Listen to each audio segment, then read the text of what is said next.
আজকের পৃথিবী নানা কারণে নারীদের অধিকার নিয়ে সোচ্চার, নারীদের প্রতি যে সমস্ত বৈষম্য হচ্ছে সে সমস্ত বৈষম্য দূর করবার জন্য, জুলুমমুক্ত পৃথিবী গড়বার জন্য আজ আমরা সোচ্চার। আমরা কি জানি ১৫০০ বছর আগে মহানবী মুহাম্মদ সাল্লাল্লাহু আলাইহি সাল্লাম যে কোরআন আল্লাহর কাছ থেকে আমাদেরকে এনে দিয়েছেন, সেই কোরআনে শুধুমাত্র নারীদের সূরা নামে সূরাতুন নিসা নামে একটা বিশাল বড় সূরা আলাদা স্বতন্ত্র আল্লাহ তাআলা নাযিল করেছেন। আমরা কি জানি মুহাম্মদ সাল্লাল্লাহু আলাইহি সাল্লাম সহ বেশিরভাগ নবী রাসূলকে আল্লাহ তাআলা কোনো পুত্র সন্তানের বাবা করেন নাই, কন্যা সন্তানের বাবা করেছেন। ইমাম মালিক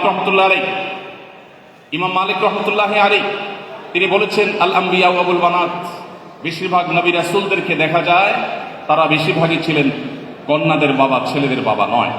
নবীজি সাল্লাল্লাহু আলাইহি সাল্লাম বলেছেন, কোন বাবা মা যদি কোনো কন্যা সন্তানকে, দুটি কন্যা সন্তানকে সঠিকভাবে লালন পালন করে, কোনো বৈষম্য না করে, অবিচার না করে, জুলুম না করে, তাদেরকে সঠিক দিশা দেয়, আল্লাহ রাব্বুল আলামিন ওই বাবা মাকে জান্নাতে নেবেন, তার গ্যারান্টি এবং দায়িত্ব নবী সাল্লাল্লাহু আলাইহি সাল্লাম নিয়েছেন।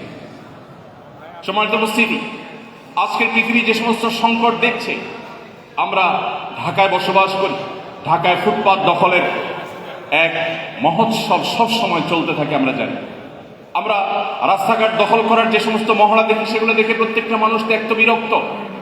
1400 বছর আগের মক্কায় কয়েকশো বা কয়েক হাজার মানুষের বসবাস ছিল।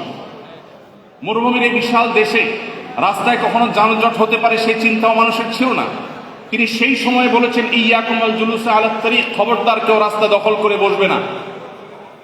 আপনি যদি কিয়ামত পর্যন্ত মানবতার প্রতিটি সংকটের সমাধান চান, তাহলে সেই সমাধানের সূত্র খুঁজে পাবেন কোরআনে এবং নবী সাল্লাল্লাহু আলাইহি সাল্লামের হাদিসে।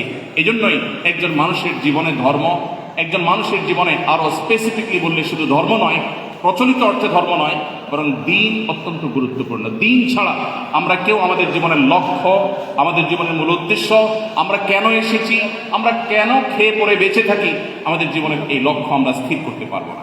সম্মানিত উপস্থিতি, আল্লাহ রাব্বুল আলামিনের কাছে একমাত্র মনোনীত দিন, আল্লাহ বলেছেন, ইন্নাদ দীনা ইনদাল্লাহিল ইসলাম, আল্লাহর কাছে একমাত্র মনোনীত দিন ইসলাম।